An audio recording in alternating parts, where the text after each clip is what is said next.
Welcome back to Hardball. Well, it's no secret that President Obama and his top people have been openly critical of the U.S. Chamber of Commerce, of the insurance companies, of Fox News, and, of course, Wall Street executives, not to mention Rush Limbaugh. They're after him all the time.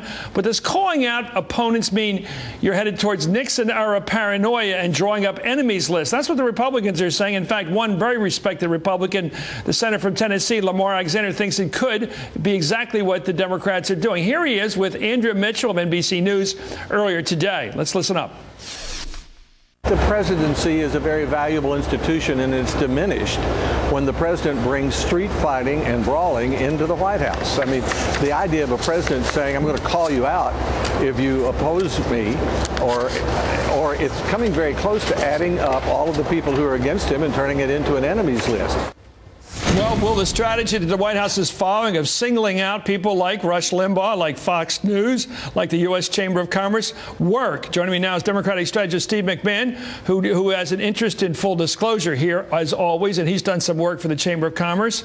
And Republican strategist Leslie Sanchez, whose news book is called You've Come a Long Way, maybe. I love that, like instead of baby. Okay, let me, your thoughts first. The Republicans have been getting a whacking here tonight, so I'm going to let you start. Well, thank you. Is the president correct in singling out Thomas Donahue, the head of the Chamber of Commerce, people like Rush Limbaugh on the air as his enemies? Not saying I'm making them my enemies, but identifying them as for what they are. His enemy. Are they his enemies? I don't think it takes a rocket scientist to figure out that the Chamber of Commerce is going to be against a lot of his policies that are. Do they want him to fail as president? No, I don't think that's. I don't think that. It's Rush Limbaugh. He said he wants him to fail. That's an old debate. I think we've gone past that. And let's not discount the fact there were some really high level, I won't name their names, but Democratic political operatives who were counseling the White House to come up with these enemies like Rush Limbaugh, especially at a time when Obama's approval ratings were starting to, take a hit. He's just starting to get his Was it smart? No, I mean, but look, a school board president knows that they have an enemies list. Well, something's working here because the Republican Party now is identified as their party by 1 out of 5 Americans now. 1 out of 5 Americans, and this includes Utah and Mississippi, South Carolina, very conservative parts of the country. And including them all, only 1 in 5 Americans say, I'm a Republican. That seems to be very small. Something's working here. Something's working, but I got to tell you, I've been in rooms with Tom Donahue at times when he's said to business leaders, where he's head of the U.S. Chamber, when he said, we do not want this president to fail. We're going to disagree with him on some policies. Whereas Rush Limbaugh has said that very thing. The Chamber supported the president's stimulus package, much to the chagrin of a lot of their members. So, I mean, I think the Chamber is kind of an interesting diversion. Rush Limbaugh, Glenn Beck, the people who are speaking for the Republican Party, or purporting to speak for the Republican Party, who are saying that they want the president to fail, which Tom Donahue is not saying, are the people that the White House, I think, are trying to define the issues around. And to some degree, it's working. You mentioned, though, that 1 out of every 5 Are you sure it's working? Well, here's You're building up the paychecks of a lot of people on the right, first of all. Well, it's working for Rush Limbaugh, but it's also working for the White House in this sense. Rush Limbaugh doesn't have very high numbers. I don't think anybody, with all due respect to Mr. Donahue, in America knows who Tom Donahue is or really knows that much about the Chamber. They know Rush Limbaugh right now. They know Rush Limbaugh, and they don't like him very much, and so it's good for the White House. But you mentioned the only 1 out of every 5 voters is a Republican now. You know, the number that's going up is 42% now identify themselves as independents, which I think is evidence that Obama during the campaign was right. People are tired of the divisiveness. Yeah. But see, that's the point. Obama ran on the plan that he was going to be a different type of voice, a different tone in Washington. I mean, let's be real. Every presidential candidate pretty much runs on that, on the reform idea.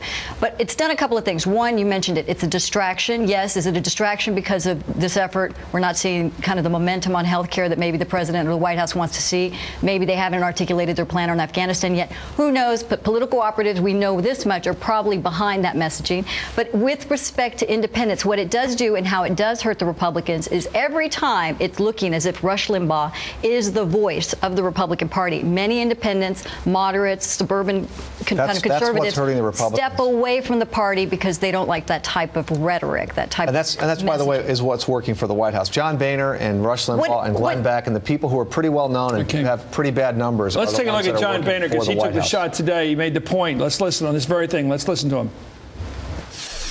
If you look at these attacks on people who question the administration, you begin to wonder what the real plan is. And it really does, to me, look like Chicago-style politics. Like they're trying to demonize their opponents and do everything they can to make them distasteful. Wow.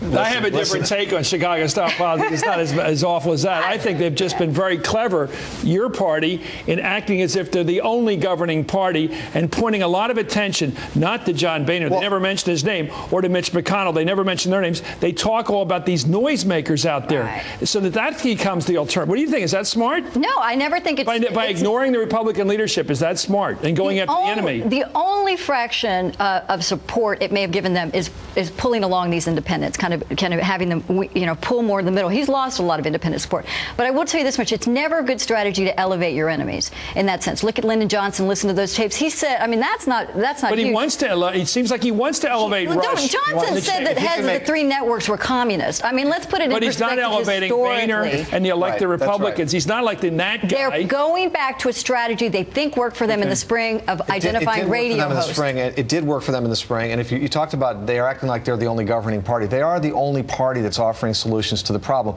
What they're doing very effectively, I think, is defining the Republican Party as the party of no, not so much, not so fast, not today. And that's really been effective. The dithering party. The dithering party, exactly. Thank you very much. Now, the divide and conquer is a strategy that works politically. It's not necessarily a strategy that is going to get more people into the Democratic fold, but it's a strategy that's going to win for them on Capitol Hill, unfortunately, and it's going to be one that will Let me ask you, as a pro, watching the White House, do you think it's a deliberate, middle-of-the-night decision they made? Anita Dunn, their communications director, a real pro. Do you think they put together a strategy with Robert Gibbs and Axelrod and the president even enjoying it and participating in it to identify a group of surly people out there that they think they can make themselves look good by attacking?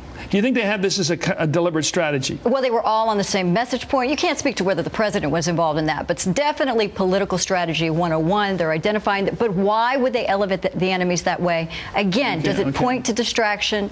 Do you believe they sat down and put this together as a strategy to say, let's go after Rush, let's go after Beck, let's go after the chamber?